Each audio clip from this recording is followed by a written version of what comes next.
We're getting a ton of feedback on things that are confusing in the UI, areas we need more information in the UI. Yep, the Civilization 7 developers have addressed some of the game's biggest problems, highlighting their plans for the future and responding to some of the most common criticisms. People really like the sort of more organic, less predictable maps, so help us out here. So here are the 10 highlights, my 10 big reveals and insights that we heard into Civilization 7 today. The first thing we're going to do is really look at what the AI is doing. We begin with a hotly requested auto-explore feature for scouts, and a pretty interesting two-pronged answer from Firaxis. Take a listen. Auto-explore is going to have to be different this time. We have these new scout functions. The scouts are the units that you want to put on auto-explore, but they work differently now. Do you want, are you using them with the search function to go and find discoveries, form opinions about it, and then actually inform us as to how auto-explore should be implemented? And I can absolutely understand where they're coming from there, but I have to admit this is probably perhaps the most disappointing answer of the day. It was also the first answer. It goes on to highlight that capacity, resource, and timing are really fundamental issues here as well. It's not just wanting to test it out on or with players. But we really have to think this through, and auto-explore is a functionality that takes some of our AI team's bandwidth to get it implemented and put in the game. And so when the question of auto-explore came up before the game launched, I'm like, I really want the community to understand the new Scout. I really want the community to play with it and give us feedback. And let's save as many of those AI programming cycles as we can to just make the AI as strong as possible on release. So the opportunity cost was evaluated and a path taken. The other part, like I say, it's that kind of testing it out on or with the players. I feel like they're right in that the Scout's ability is very strong, but there must have been a better way to highlight that than just not including auto-explore, right? Thankfully, in my view, the answers pick up from here. The second big change that I found that they talked about, thankfully, was the one more turn feature. Definitely more requested than the Scout auto-explore. You want to carry on playing, you want to keep playing after the end of a game, hear this. We want to set things up so you can start in any age and end in any age, and also have victories to conclude things no matter what age you're ending in. Right now we have a victory system for modern, but we want to bring one online for antiquity and exploration as well. Whatever age you pick to be your final age that you want to play, and you go through the victories in that age, then there is a one more turn mode at the back end of that age. So that little nugget of information is really valuable actually. Not only are we getting one more turn, but also it's going to be age specific. And of course they reinforced the idea that we'll be able to start and end the game at any age. Just want to play the antiquity age and want to keep going, that one more turn itch? Well, you'll be able to satisfy that soon. Our third entry is also focused on the end of a game, or actually, the end of an age. We're talking about the Crises events. Will Firaxis add more, and can we customize the intensity of the Crises? So, lend an ear to this. Yeah, I think that is definitely something that we would like to look into. We have the disaster intensity slider available during game setup. And one idea is that maybe the Crisis system could have something similar. In summary, a little bit more of a hesitant, maybe kind of answer to Crisis customization, though it does seem likely that we might see some advanced options come to the Crisis events as well. Now we're going to change pace a little bit as we move through to the fourth item, as well as the fifth and sixth, which all focus around combat. However, this first one has a little extra caveat. It's about city names and renaming things like commanders more broadly. So tune in. Now another question coming in is, will players be able to change city names, and what about changing commander names? Yeah, those are both things that we are actively looking into and are hoping to get to everyone as soon as we can. Fairly to the point there, a very brief answer. However, there's a greater explanation to be given about those commander names, where some inspiration is taken, potentially, from Civilization 6. So, please, feast your ears.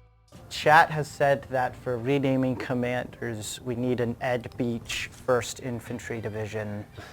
So, I mean, I think we can go ahead and say that we actually, renaming commanders, obviously players can create whatever names they want. That's cool, that's fun. That's the first thing we're going to do. Right. But we've had a lot of fun in previous Civ titles with randomly generated names. I don't think there's going to be an Ed Beach division in the randomly generated names. But I think we could probably come up with some fun ones. So that's sort of down the road. We can see that some type of fun random generation system like we had for the rock bands in Civ 6 might be a lot of fun for the commanders as well. A very neat idea. Sounds like also, by the way that Ed's talking there, probably a fairly distant idea. The 6th entry, and the final one that is, again, sort of related to combat, is actually really kind of a fundamental part of the Civ experience if you're spending hours and hours behind that screen. It's quick combat, and the quick movement that happens before it. So, focus up and listen on in to the quick movement conversation. So quick movement we actually already have underway. We actually have prototyped it and tested it and everything like that. We need to add some optioning to the front end, and we need to do some final testing on it. That one's probably coming in a very near-term patch. So, unlike our last point, quick movement seems to be coming very, very soon. And that'll be a good thing, obviously, because that efficiency gain that you can get from moving quickly really adds up. However, the story is a little bit different in the second half of this point when we think about quick combat. That's what happens once your unit arrives. And the story is just a slightly longer one on their behalf as well. I've tried to keep their comments as genuine as I can, but also not waste your time throughout this video. Just the highlights. So, bear with me as we listen to the explanation for why quick combat won't be, and I tend to agree, doesn't really need to be in Civilization 7. Quick combat is, I mean, to some extent with our combat system, the animations, once you get into combat, the unit gets slid right there right away, and it's a quick animation. So, I mean, if there's a continued call for it, we will absolutely look at it, but we're hoping that the way we've set up the animation system this time, and that because there's animations once you get into combat, so, you know, we didn't have to slow down the getting to it as much. So, and that's to show flanking in the game. Right. Yeah, so we feel like quick combat's in a little bit different place than it was in previous Civ games. So people should really think through what they feel like that ask is all about. In a nutshell, my interpretation of that is you don't really need it because the combat itself doesn't actually take any time, or at least it shouldn't. And if there are delays there, then really I believe that they should be fixed up. But back to the point, the actual combat itself doesn't take any time. It is really just the movement. If anything, the combat animation replaying doesn't actually have any grounds on the game, other than you can see where the flanking bonuses may be playing out. I think that's fair enough. My 7th entry delves into a mechanic from Civilization 6 that I did not enjoy. It's loyalty, but it also touches on the forward settling of AI. They can absolutely be very aggressive. They will settle in any old nook and cranny that they can find. So, here's the question and answer around loyalty and the forward settling that may follow as a result of it not being in the game in Civilization 7. I'm running out of ways to say, listen, so just here it is. Is there any chance that we will see the return of loyalty? Civs like to settle on the border and super close, and it gets a lot of competing borders. So is there going to be a return for a non-aggressive style to reclaim such stuff? The first thing we're going to do is really look at what the AI is doing. That needs to be looked into first. We don't want to add a loyalty system just because our AI is a little bit wayward in terms of where it's settling. If we can control it through AI adjustments, I think that's the right first step. Thank goodness for that. No loyalty and AI adjustments, which we'll touch on in just a moment. I do want to briefly add here that on the end of that answer, as well as most of them, they say, but if you've got feedback, if there's overwhelming feedback, then we're willing to make change. So yeah, please let us know through our new Discord, blah, blah, blah. I obviously haven't included that here because it's not really relevant to the thesis of the video. So let's return to that thesis of the video, sliding into our 8th point here, quality of life improvements, a general theme moving forward for the rest of the video, and the very powerful resources, their menu, the way we interact with them, is the focus of my 8th reveal. Is there a plan to improve the quality of life of the resources menu? An example would be having cities at the top would be a big help. Really just a lot of UI quality of life stuff in general is something that we're looking at, and I certainly think that we'll also definitely be looking at the resource screen and seeing what improvements we can make there. I know, for example, the banner up at the top letting you know that you can only reassign your resources on turns where you gained a new resource or gained a new slot is a little confusing. Tim's talking about this in the upper right-hand corner. Yeah, people kind of miss that a lot, and that can lead to a lot of confusion. So we're going to try to do some things in the short term to clarify some things around here and improve the quality of life there, for sure. That can lead to a lot of confusion, though I find, I don't know about you more broadly, sometimes I get notified about resources when there's nothing to notify me about. It's like an action that I can't take. Sometimes I notice it, sometimes I don't. Maybe it's a me problem. Nonetheless, the UI and general UI as well as quality of life improvements was the end focus of that initially somewhat hesitant answer, and I'm glad to see it brought out beyond just the resources menu, because while it could probably use a glow up, I personally don't find it all that unintuitive. Maybe extra ways to interact with it, like dragging, not just clicking, could be very useful, but the actual screen itself seems to make sense. Speaking of make sense, this video would not make sense if we didn't have any other mention and any real direct mention of the UI, the user interface. And so as they turn their focus towards future updates coming and the content roadmap, the discussion turned to the UI. Things that are confusing in the UI, areas we need more information in the UI. So the UI is a big emphasis right now. Some of those adjustments take a little bit more time, but we have different levels of UI teams working on short-term fixes, working on medium-term fixes. There's tons of activity going on in that area. We're going to continue to emphasize that. This is not only are you building something to believe in and building a civilization to stand the test of time, but that's exactly how we feel about our game.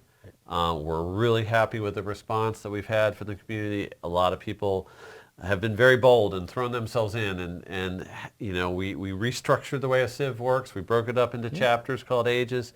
You know, those were dramatic changes. A lot of people are already finding that those are really interesting and fun, and that they finish more games. But obviously, it's a big adjustment period, so bear with us, because we totally believe in this approach, but it's going to take a while for it to be as perfected as maybe Civ 6 was when we wrapped up with it. So there's a lot of big claims in there, perhaps running slightly in the face of the general trend of Steam reviews, which remain mixed.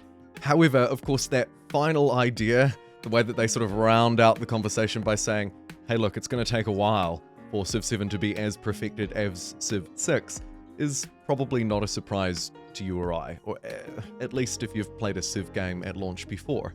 This is the process that we go through, the iteration and update process. God, I really disliked Civ 6 at launch, but it got there eventually for me. Moving swiftly along, I do have one final point.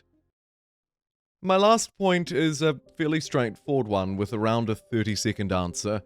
It's about maps, and they share some interesting insights here into sort of justifying why the maps look the way they do, why there is such a limited variety to them, as well as, thankfully, promising that we can expect more with a slightly more random design to come. So for the last time, listen in. And maps is a great thing to mention. That's one other area that we're actively working.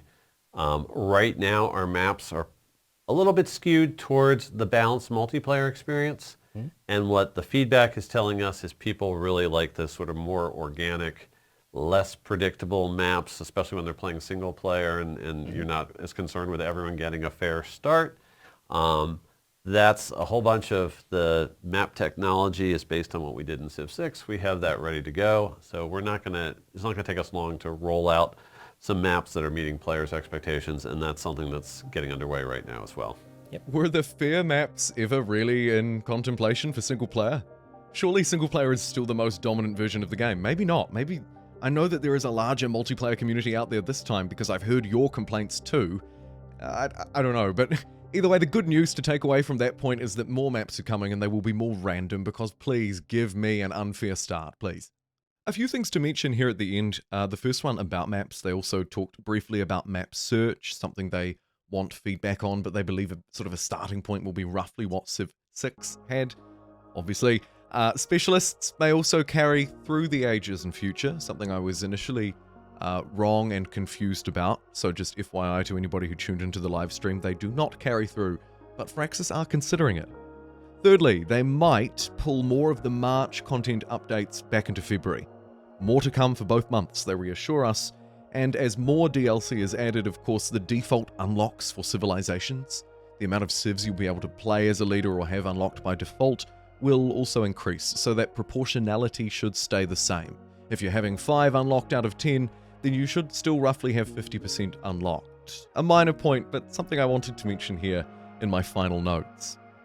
Lastly, throughout the live stream, they were playing their own little game. They were essentially sharing 10 tips on how to play Civilization, turning it into a competition where they switched control each time they met one of their objectives, once they satisfied teaching one of the tips.